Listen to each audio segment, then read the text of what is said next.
पहले तो ये मिटाने होंगे। ऐसे में बृजमोहन श्रीवास्तव, दरअसल जो अभी मानव ने कहा कि ये 3 राज्यों में जीत बीजेपी की नहीं है, ये दरअसल कांग्रेस की हार है, तो ये जो अभी आपने सारे बातें सुनी उसे लेकर थोड़ी आशंकाएं बढ़ी हैं कि ये सारे एक साथ ना आ जाएं, या और आश्वस्त हो गए कि इनसे ना हो पाएगा।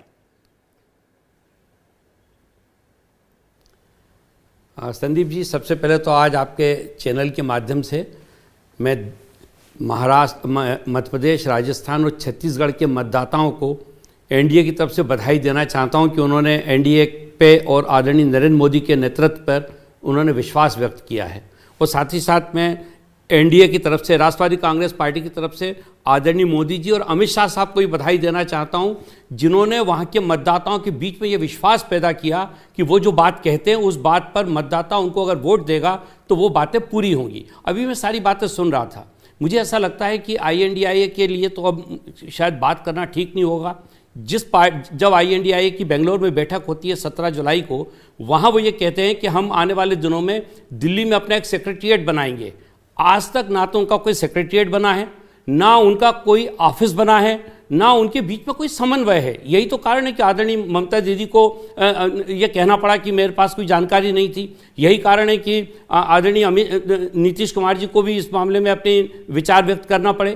तो मैं ये मान के चलता हूं कि INDIA के पास ना तो कोई मुद्दे हैं और ना ही इनके पास देश का कोई ऐसा देश के विकास का कोई ऐसा ब्लूप्रिंट है जिसको देखकर आदमी वोट दे पाए। और इसका इंतजार हो रहा है कब 9 मन तेल होगा, कब राधा नाचेगी, एक वो देसी में कहावत है, उसको चरितार्थ कर रहा है क्या इंडिया?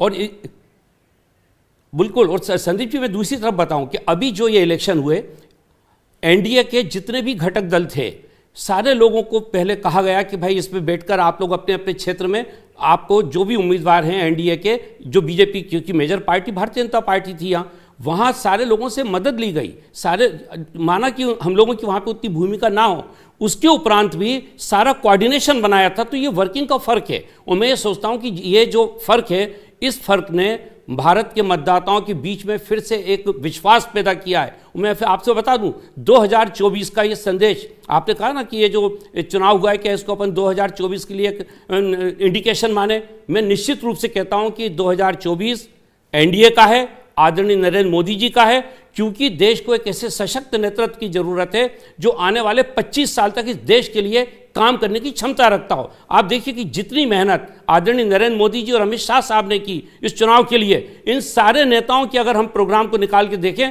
तो उसका 50% भी इन लोगों ने मेहनत नहीं की है। आप बताइए कि आदरणीय कमलनाथ जी इस बात को नहीं जानते थे कि अगर वो अखिलेश यादव जी के लिए अखिलेश कहेंगे, कांग्रेस की होती। ऐसे में आशुतोष, जो ये इंडिया की